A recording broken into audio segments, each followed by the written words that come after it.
In today's video, we're going to be talking about the reasons that you may not want to move to Florida. Now, these are going to be real reasons. This is not one of those videos that is sort of like the reasons you don't want to move to Florida, and maybe you clicked on this video because you really are contemplating a move to Florida and you don't want to make the wrong move and you really want somebody to be honest with you. And then I come on here and I say, if you don't like the sunshine, you shouldn't move to... We're not doing that. This is real talk. Grab your coffee. We're going to get into it. All right. Now, as always, these are my opinions. These are based in evidence.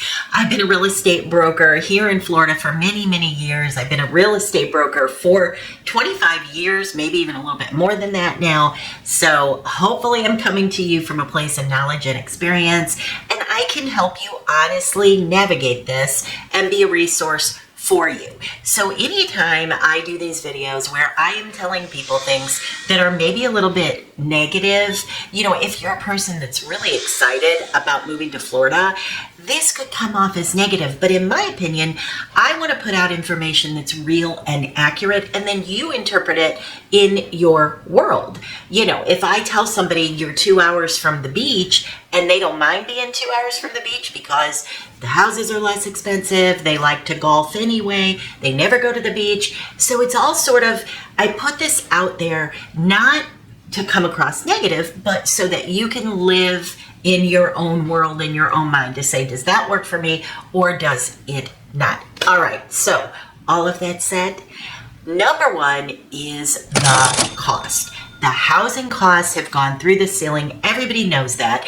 Now, are prices adjusting down? They are. And again, I am not talking about Central Florida or maybe little cities in Florida that are not as well known to you. I am talking about up and down the coast. Probably areas that you have visited, probably the areas that make you want to move to Florida in the first place. In those areas where it's somewhere that everybody wants to live, the houses are really expensive.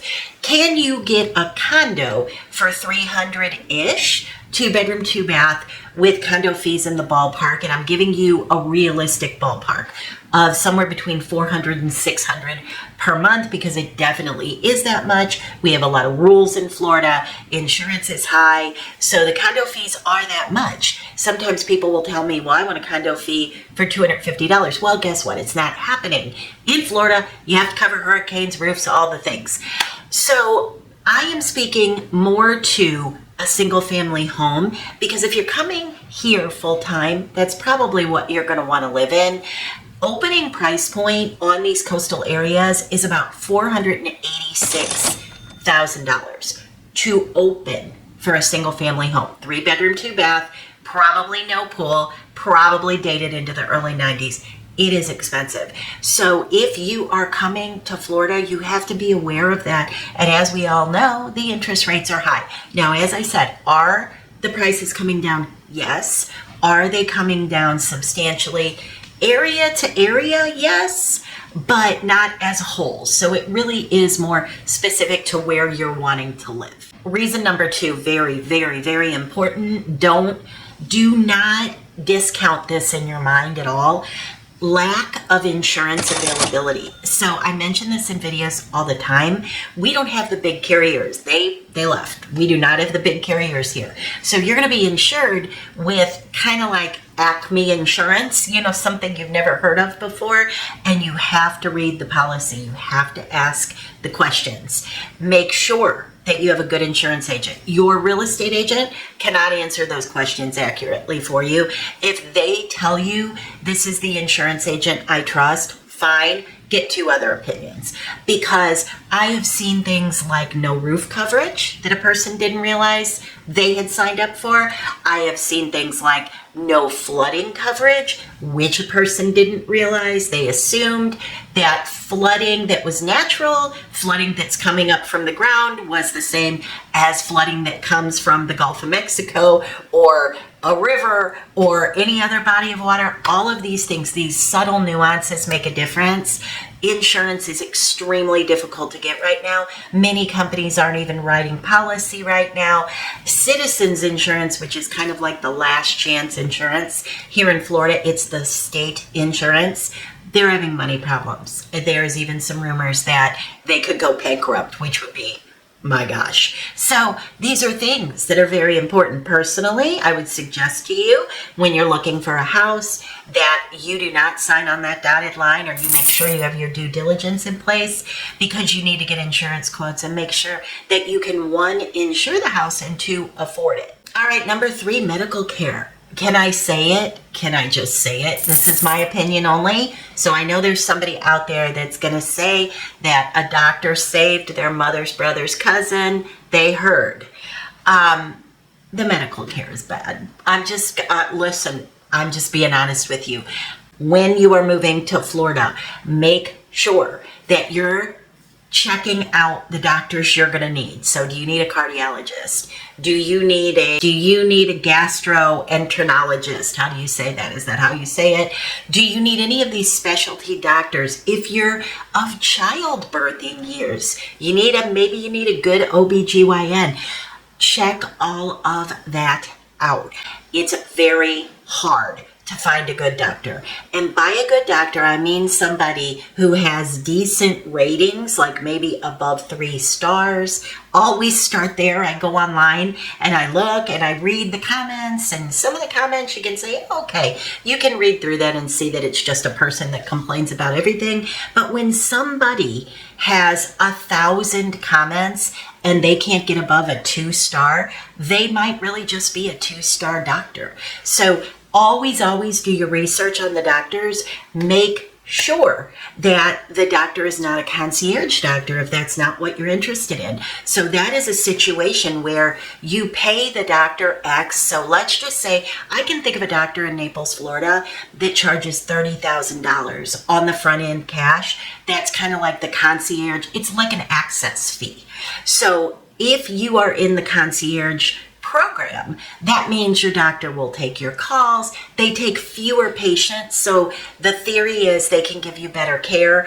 A lot of people don't like that at all. They feel like a doctor should take care of everybody, no matter their financial situation. So make sure that you're not, if you're reading good reviews and then you notice that it's a concierge doctor, that could be a problem if you don't want to pay that fee on the front end.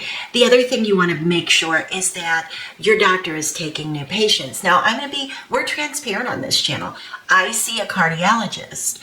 The cardiologist that I see is not in the area that I live. And the reason for that is when I tried to establish with that doctor, they said, okay, your appointment is X, and it was 9 months out. And I said, well, what if I have a problem in between now and the 9 months? And they said, just go to the ER.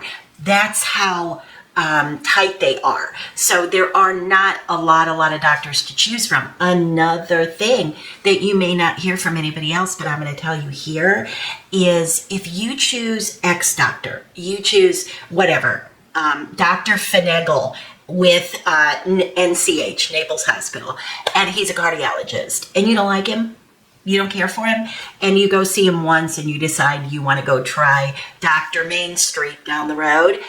If you have seen another doctor in the area, many of those doctors' practices will turn you down. They just won't see you because they don't like to swap sheep. And that is something that I found to be completely strange and off-putting. So what I'm saying to you is that everyone? No. Is that 50% or more? Yes. So make sure you can get to a good doctor. Number 4, lack of jobs. Are there a lot of jobs in Florida? Yes. And again, we're talking about up and down the coast. Are there a lot of jobs? Yes. Are there jobs that pay good enough for you to be able to live in the area that you work? Absolutely not. There's all kinds of jobs in Naples and Estero and Fort Myers and Sarasota and Miami and Fort Lauderdale, all over the place. But can you be a waitress and still afford an apartment or a condo or a home? No, you really can't. So that whole thing about there's a gap. So you've got the service industry jobs that are super important. They make the wheels turn. They're very, very important. And then you have sort of the work from home folks, the remote business owners and CEOs and, industry leaders, all of these people. Well, all of that in the middle, there is a big gaping Achilles heel. Number 5, it is transient. Most people that move from another area, I shouldn't say most, but many, a significant amount of people will leave at the 3-year mark. And so just when you're starting to get to know your neighbor, just when you're feeling like you're getting some roots going with some friends, they move. And a lot of times the reason for that is that everything I just mentioned, the doctors, or, just finding a doctor that'll work for you, finding a job that makes things affordable. Your roof's getting a little bit older. It's totally fine, but your insurance company said you have to put a new roof on, and your roof is tile, and it's going to be $72,000, and you don't have that laying around in a bank account somewhere. All of these reasons put people into a position where they have to move. Number 6, wealth. Wealth, enormous wealth. Competitive wealth, keeping up with the Joneses wealth. Bring your big wallet, bring your big purse. You're going to need it. And there is a lot of keeping up with the Joneses that can go on in some of these areas. Your Boca Raton, your Naples, your parts of Miami. There's areas that you have a lot of this going on. And if you're somebody that doesn't want to live like that, and you don't want your kids coming home from school saying, so-and-so got a brand new vet for their 16th birthday, if you don't want to compete in that realm, then that's something you really do have to think about. And honestly, I've heard it so many times from people that move here with kids. A lot of time, and when I'm saying here, I'm talking about Southwest Florida. So if you watch my channel, you know that is the area that I live in. But again, I'm speaking to the coastal areas that everyone loves and knows about. They are not inexpensive. They are not. Dinners, you can go out. You can, at a dinner for 2, you can easily spend $300. Sometimes I go to breakfast with my husband, and it's almost every time we spend $50. How do you spend $50 on breakfast? We do. And I mean, we're not getting anything fancy. So it's expensive here, and you just kind of have to be aware of that. Could you find the McDonald's to get an Egg McMuffin? Sure, you absolutely could. But is that how everyone else lives? And will you feel a little bit less than or on the outskirts if that's how you're living? And I know that's kind of a harsh way to put it, but that is the reality in some of these areas. Now listen, as I said in the beginning, I don't want this to come off as incredibly negative. I want it to be informational in the sense that these are the things you really do have to think about. Otherwise, you might feel disappointed when you move here. Now, these things, you might say, you know what, it's okay. I have budget to $650 on my house. You know what, it's okay. I already know about the insurance. I'm already talking to an insurance agent. I feel good about it. I know that everything's going to be expensive, and I'm preparing for it. It's worth it to me, and I want to live in Florida.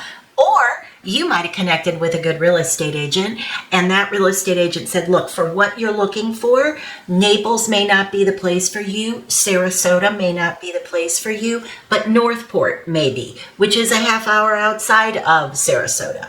Or Estero might be, which is a half hour outside of Naples. So if you're working with a good real estate agent and you're honest with them in terms of how you want to live, you will be able to hit the nail on the head. As always, my contact information is down below.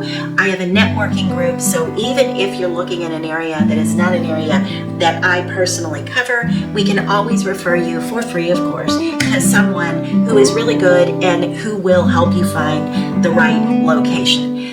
So I hope this was eye-opening for you. If you have any questions, let me know. And if there's anything in particular you'd like to know about the area, like I said, we're honest on this channel, so ask away.